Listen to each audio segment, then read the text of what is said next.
Halo dulur Sampurasun, bagaimana kabarnya? Semoga kalian sehat selalu dan diberi rezeki yang melimpah. Balik lagi bersama saya Steve Dul Austin. Pada video kali ini saya akan kembali merangkum film yang berjudul Hyanarud tahun 2015. Oke lah dulur, tanpa panjang lebar lagi, kita langsung saja ke filmnya. The birthplace of the Taliban, Kandahar Province, southern Afghanistan.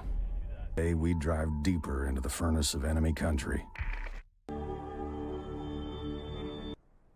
6-6, this is 39er Alpha, send. Film dibuka dengan sekelompok sniper yang sedang melancarkan aksinya. Mereka sedang mengincar seorang pasukan Taliban dari kejauhan. Buddy's got a shovel. Chicken dog, got 15 left. Dia adalah Ryan Sander bersama 3 rekannya yang bernama Travis, Tank, dan juga Haiki. Mereka merupakan penembak jitu yang tergabung dalam satuan tugas yang berbasis di Quebec, salah satu kota di wilayah Kanada di bagian timur. Setelah memeriksa jarak sasaran dan kecepatan angin, kemudian mereka memastikan bahwa pria tersebut membawa selongsong peluru. Di sana Travis segera menembak pria tersebut tepat mengenai dadanya. Dan ketika melihat pria itu sudah tidak berkutik, Ryan pun melaporkannya pada markas dan meminta tim segera menjemput mereka. Di mana seorang kapten wanita bernama Jennifer, dia segera meresponnya bahwa kendaraan sedang dalam perjalanan dan akan tiba dalam waktu 10 menit. 8134. Mereka pun bergerak menuju tempat penjemputan dan segera membagi posisi ke dalam 2 tim. Di mana ketika Ryan dan Travis sampai di bawah, mereka melihat beberapa tambahan di tengah jalan yang cukup mencurigakan. 3 on Charlie, this is 6-6 for GTA. Setelah diteliti, instingnya mengatakan bahwa hal tersebut sangat mengancam. 4 menit sebelum tim penjemput tiba, Ryan segera mengabari mereka untuk berhenti sambil menunggu aba-aba darinya. Sementara itu, Haiki diperintahkan untuk menembak satu tambalan tersebut. Di mana tembakan pertama tidak menunjukkan efek apa-apa. Begitu pula tembakan kedua yang berakhir sama.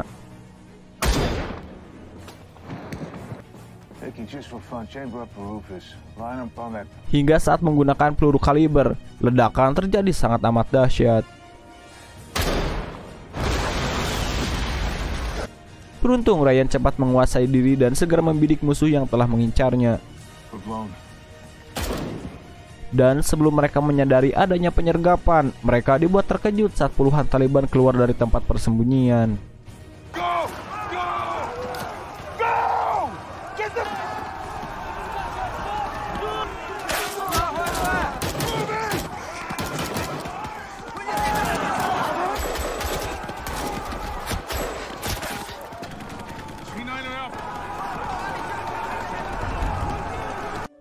Hal tersebut membuat mereka berlari pontang-panting saling melindungi satu sama lain. Mereka mengabari tim penjemput untuk memutar balik, karena merekalah yang menjadi sasaran utama. Selama itu pula, baku tembak terus terjadi hingga memaksa mereka untuk mencari sektor bertahan. Dan saat melihat sebuah perdesaan, mereka segera menuju ke sana meskipun desa tersebut terhalang oleh sebuah tembok besar.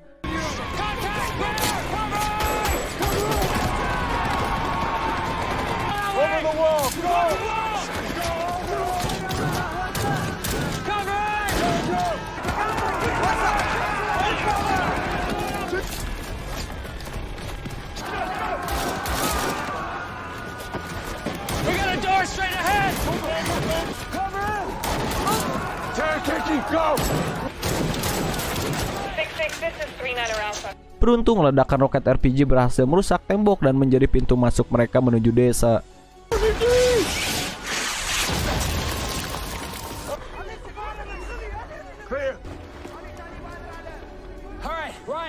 Mereka pun segera mencari tempat yang aman, hingga seorang ketua suku menawarkan mereka untuk berlindung di rumahnya. Tapi sepertinya pria tersebut sangat mencurigakan lantaran memiliki mata dengan warna iris yang berbeda. Hal itu membuat Ryan kembali terlibat kontrak dengan markas. Namun karena keadaan mereka yang semakin terhimpit, akhirnya mereka mengambil keputusan untuk masuk ke rumah si ketua.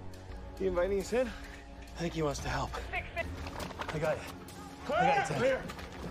Di dalam rumah, mereka dibuat bingung ketika ketua tidak menyembunyikan dua cucunya di tengah baku tembak yang terjadi.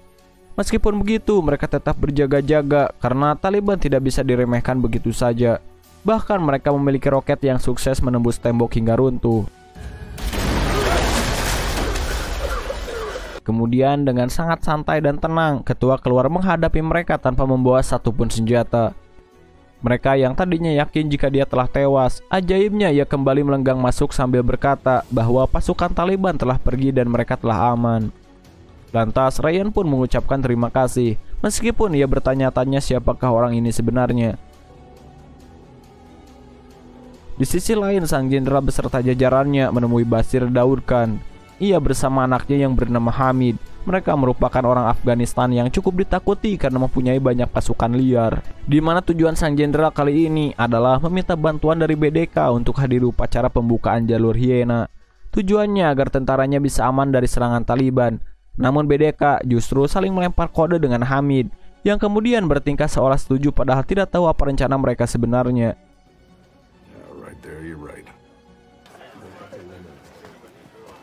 Setibanya Ryan di markas, ia menemui Jennifer yang ternyata bukan sekedar militer biasa, melainkan mempunyai hubungan spesial yang diam-diam disembunyikan. Tujuannya agar karir mereka sama-sama aman. Namun percakapan mereka terputus ketika seorang bernama Vidmon mengajak Ryan berbincang.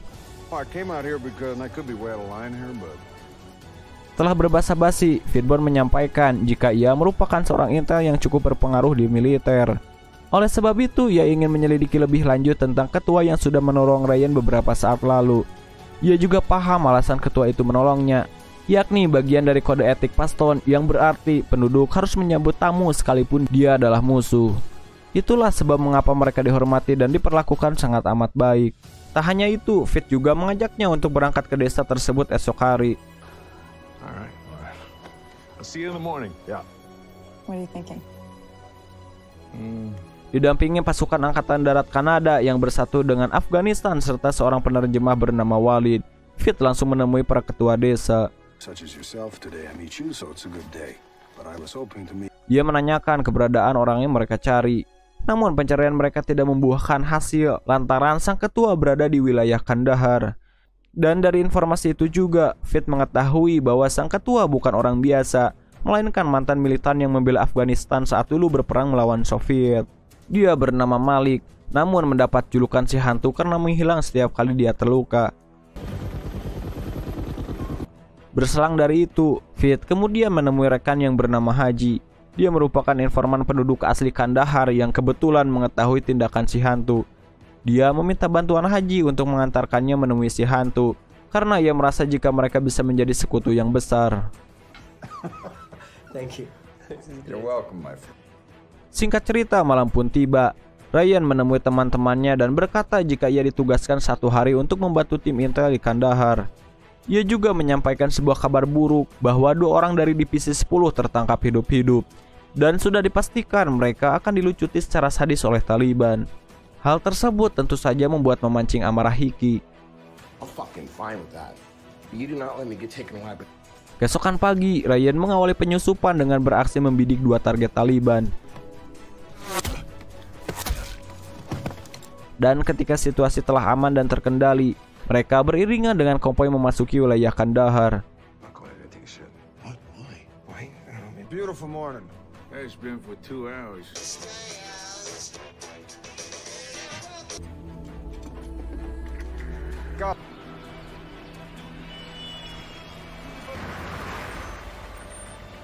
Usai menurunkan Haji, Fit memisahkan diri dari konvoi dan melanjutkan perjalanan hingga tiba di rumah si hantu. Ia pun menyampaikan maksud kedatangannya dan memberikan segepok uang sebagai tanda terima kasih karena telah menolong Ryan beberapa hari silam.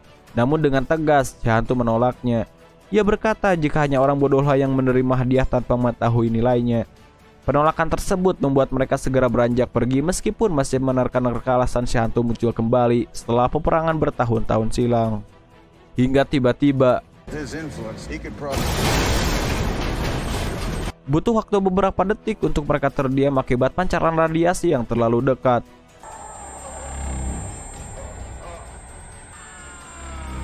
di markas langsung gempar saat mengetahui jika banyak warga sipil yang telah berjatuhan akibat terjadinya bom bunuh diri.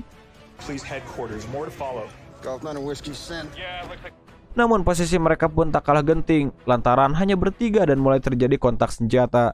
Mereka juga tidak bisa pergi menggunakan mobil karena sudah rusak dan tidak bisa berfungsi. Alhasil mereka pun meledakkannya.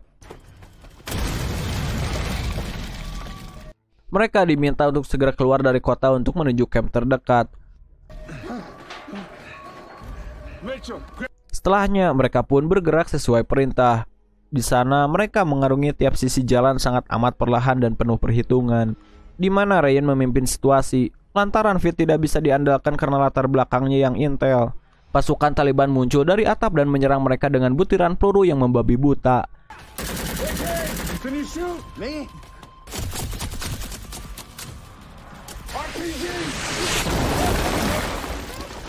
Namun Ryan bergerak lebih cepat. Ia yang sudah terbiasa menguasai berbagai medan menumbangkan satu persatu Taliban hanya dengan satu kali tembakan.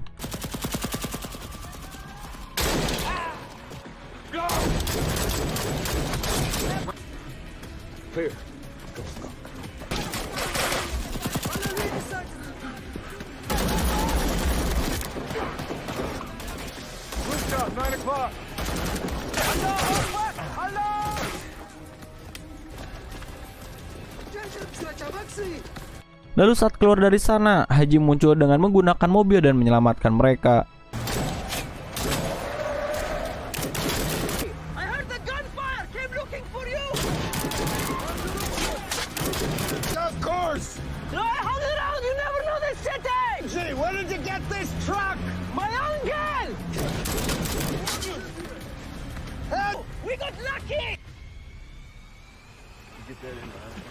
Beberapa hari setelah kejadian tersebut, Fit kembali melakukan penyelidikan dan mengetahui bahwa BDK telah menguasai sebagian lebih wilayah Kandahar.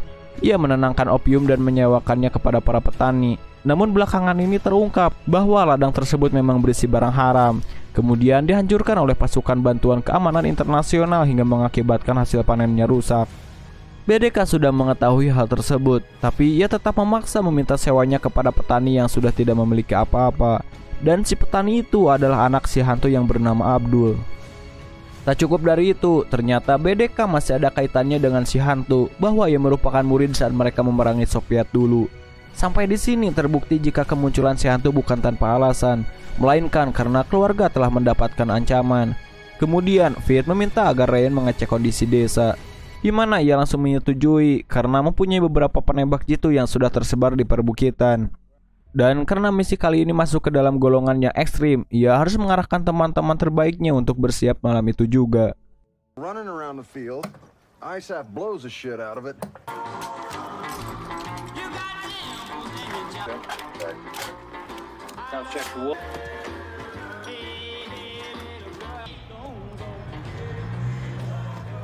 Keesokan pagi, mereka telah berada di posisi dan membidik kondisi desa tempat tinggal si hantu, di mana setelahnya si hantu terlihat keluar dari rumah dan pergi meninggalkan anaknya.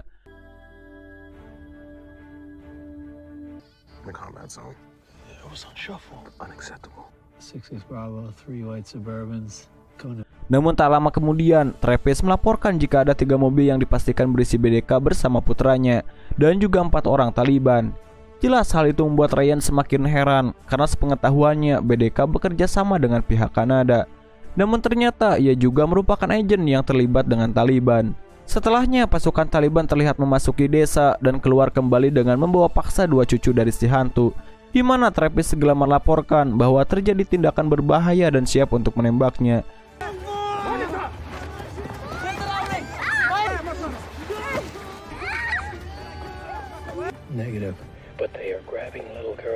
Namun secara mengejutkan, Fit mengambil alih komando dan tidak mengizinkan untuk menembak, lantaran BDK tidak membawa senjata yang mengancam. Dari sinilah terjadi pergolakan argumen.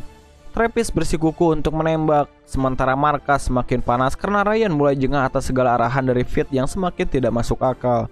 Keduanya terus berdebat hingga Ryan keluar dengan amarah yang siap meledak. Sementara Abdul pun hanya bisa tertunduk tak berdaya saat kedua anaknya dibawa dan mungkin tidak akan pernah bisa kembali lagi. Settle down, Warren. you're out of line here. Why didn't you override? Because it's an intel officer. Lolosnya BDK jelas membuat Ryan marah. Namun Jennifer pun tidak dapat melakukan banyak hal karena operasi kali ini dipimpin oleh tim intel.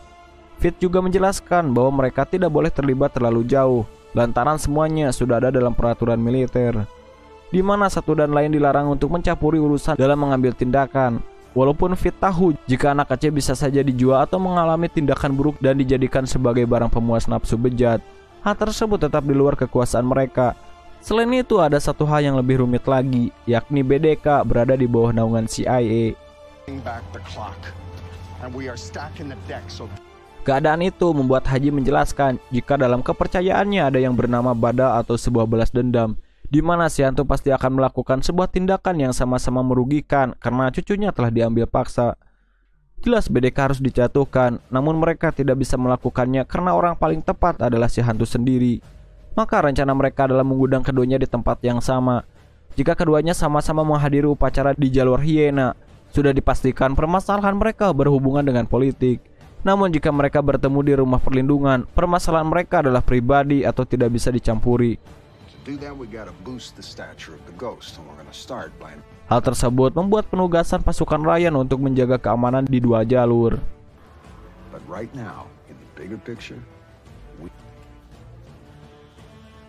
Kemudian ketika malam, scene memperlihatkan saat Hamid ditangkap dan diseret paksa ke sebuah tempat.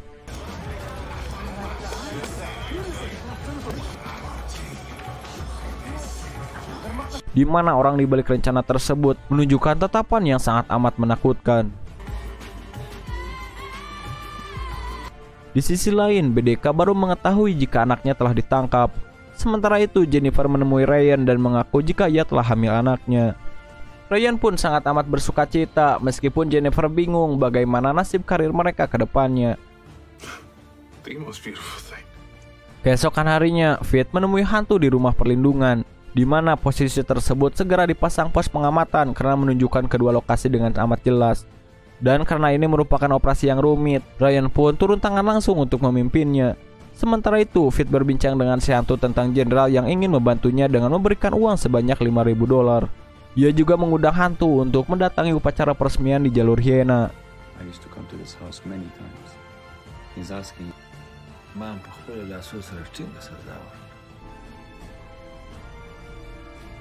Singkat cerita, tibalah hari saat mereka melaksanakan operasi, di mana Ryan beserta kawannya melaporkan jika telah berada di lokasi dengan jarak pandang yang jernih dan aman. Berselang dari itu, iring-iringan mobil sang jenderal datang dan tiba di jalur Hyena.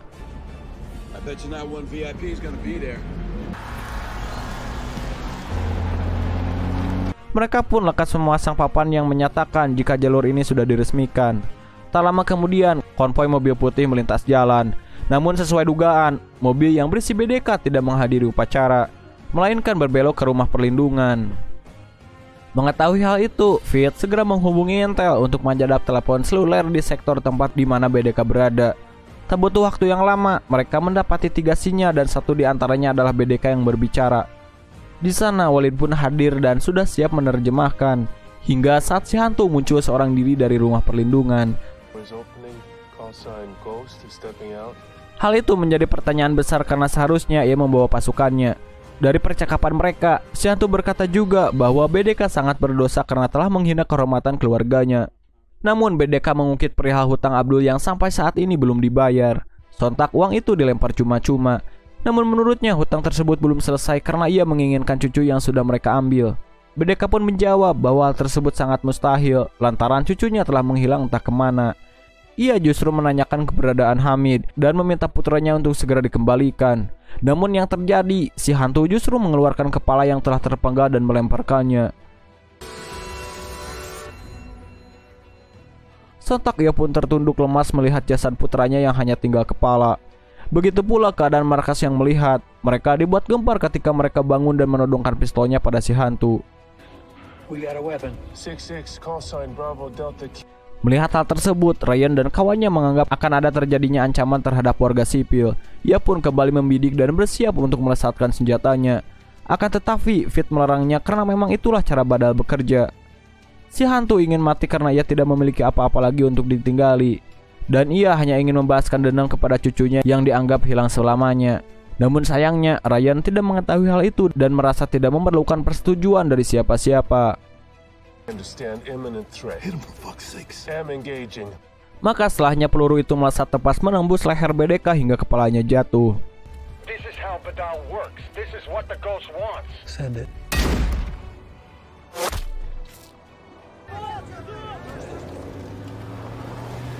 Pasukan Taliban dibuat bubar seketika. Begitupun mereka yang segera berkemas dan mengabari jenderal untuk menyudahi upacara.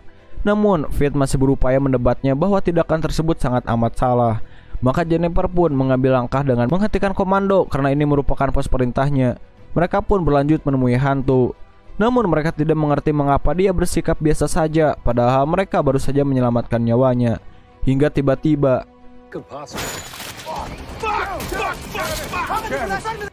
peluru bersarang di wajah Travis sehingga wajahnya seperti adonan yang tidak berbentuk. Keadaan pun seketika kacau balau saat pasukan Taliban muncul berbondong-bondong sambil tak henti memberondong mereka dengan tembakan. Where the fuck did they come from? The guys from the safe house must have come. We're taking effective fire on both flanks. Contact. Multiple insurgents. One times via safe. Oh, Roger, how many insurgents? Over? Cover! Infantry contact. I got 15 and 20 moving on the left. 6-6-2-0. Mereka pun segera menyeret Travis sambil berupaya berlari mencari tempat untuk bertahan. Namun sayangnya, kehilangan satu orang sangat berpengaruh besar hingga Ryan pun memberikan senapan milik Travis pada si hantu. Sementara jemputan helikopter pun baru tiba dalam 30 menit.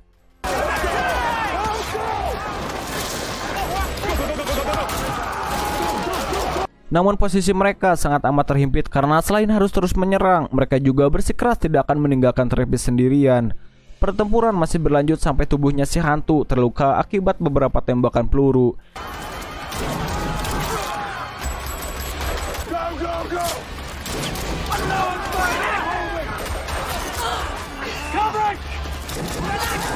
Dan ketika mereka hampir masuk pintu gubuk, tak sengaja tank menginjak ranjau hingga keduanya terpental.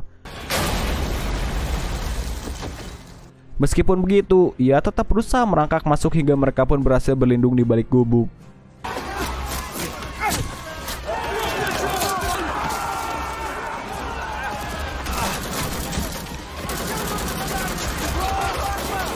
Namun naas, beberapa menit setelahnya, tank tewas menyisakan mereka yang mengalami luka tembakan di sekujur tubuh. Mereka memang berhasil masuk, namun hal tersebut tidak mengubah apapun lantaran Taliban sudah mengepung.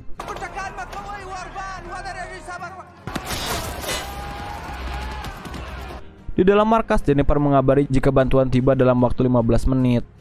Namun Hickey mengatakan jika ia lebih baik mati daripada harus dibawa hidup-hidup dan dikuliti. Menyadari tak ada jalan keluar, Ryan menyuruh serangan artileri ke lokasinya untuk melenyapkan pemberontak. Namun Jennifer menolaknya, lantaran posisi itu terlalu dekat dan bukan hanya menghancurkan pasukan Taliban, namun beserta mereka juga. Keduanya terus berdebat hingga perintah itu pun diterima bahwa artileri telah dipersiapkan untuk menggempur lokasi mereka. Badal? Alpha, sit rep, please. 39er Alpha 66. Sebelum serangan itu terjadi, Ryan memberitahu si hantu bahwa dia akan menjadi seorang ayah, di mana hal tersebut dapat diartikan bahwa ia menanggung kesedihan yang begitu dalam. 9 detik waktu yang tersisa, Ryan mengatakan permintaan maafnya pada Jennifer sebelum ledakan dahsyat berhasil menghancurkan gubuk tersebut hingga rata.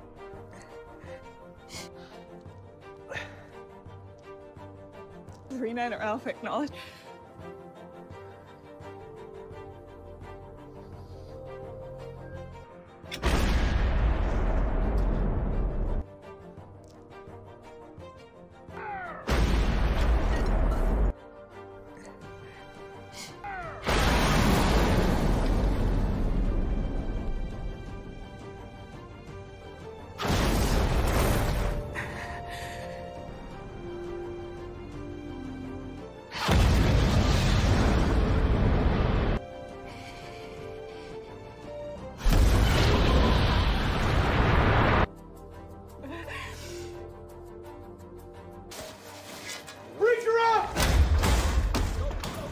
Beberapa hari berselang, pasukan Kanada berhasil menemukan anak-anak Afghanistan dan membebaskannya kembali pada keluarganya. So who is it? Gave you this tip? Call me when you're back.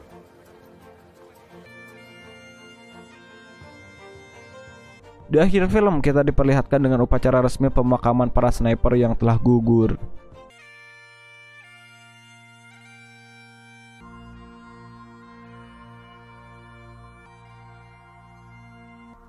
As the Afghans say, you might have the clocks. Oke lah dulur, dan film ini pun udahan bor.